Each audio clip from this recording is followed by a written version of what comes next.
Judge defends fining Trump $10,000 for breaking gag order. New York. CNN. Judge Arthur Engoron on Thursday defended his $10,000 sanction against Donald Trump after the former president violated the gag order barring public comments about members of the judge's staff, rejecting another appeal by Trump's attorneys to drop the fine. Before trial testimony began Thursday morning, Trump's attorney Chris Kise asked Engoron again to reconsider his fine against Trump.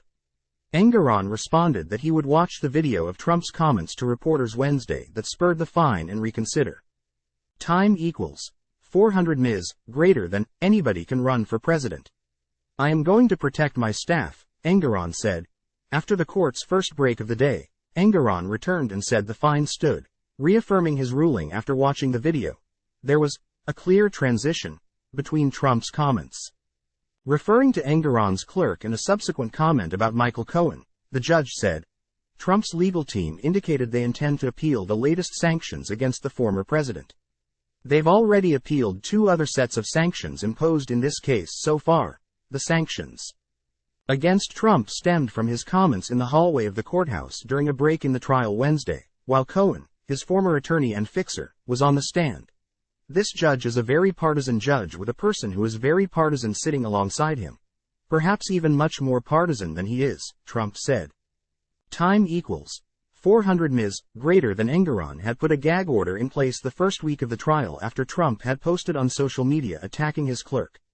The judge also issued a written order expanding on the ruling from Wednesday, using imprecise language as an excuse to create plausible ambiguity about whether defendant violated this court's unequivocal gag order is not a defense. The subject of Donald Trump's public statement to the press was unmistakably clear, the judge wrote Thursday. As the trier of fact, I find that Donald Trump was referring to my principal law clerk. As such, he has intentionally violated the gag order. Time equals 400 Ms. greater than. Kise made a lengthy application to the judge to reconsider the sanctions ruling, first asserting again that Trump was referring to Michael Cohen in his statement Wednesday.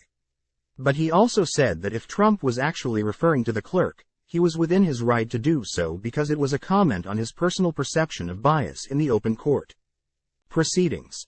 The irony here, the great irony, is on the one hand, you're saying Mr. Trump is not referring to my law clerk, and then you make this whole argument that she's sitting right here, Engoron said, pushing back in the first debate over the fine. Kise called the trial political and said if Trump had been talking about the clerk, he didn't name her and he was making an observation about the fairness of his trial, which should be protected under his First Amendment rights. I do not consider this trial political at all, Engoron responded.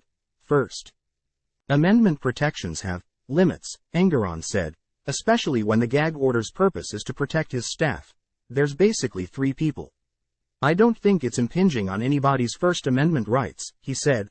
On Wednesday, Kise claimed that Trump was referring to Cohen, not Engoron's clerk, but the judge did not buy the explanation, and even convened his own impromptu hearing on the matter Wednesday, calling Trump to the witness stand in an extraordinary moment. In his written order Thursday, Engoron said the explanation Trump gave that he was talking about Cohen did not pass muster. Time equals 400 Ms. greater than. Witnesses do not sit alongside the judge. They sit in the witness box, separated from the judge by a low wooden barrier, Engoron wrote, also noting that Trump's language mirrored his prior attacks against his clerk. Engoron said it's within his discretion to have the law clerk sit with him and consult on matters at the bench. He also said it makes him a better judge. After lunch, Kise asked Engoron to write the gag order in a formal court order, as it's currently only memorialized in the court transcript. Trump's attorney also asked to take a photo of the bench so an appellate court could see the layout when interpreting Trump's comments about the person sitting alongside the judge. Engoron agreed to put the gag order in a court order, and joked that Engoron could sit in the witness box for the photo because he was about Cohen's size. Kise responded he wasn't as photogenic. Trump, meanwhile, continued attacking Engoron on his social media Thursday. The radical left judge who should not be handling the fake and fully discredited case brought against me by the New York State AG. It should be handled by the commercial division, but should never have been brought. Fined me $10,000 yesterday under his so-called gag order, Trump wrote.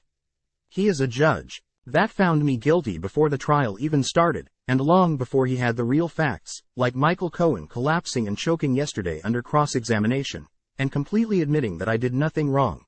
Trump is not in court Thursday. He returned to Florida after leaving the courthouse Wednesday afternoon.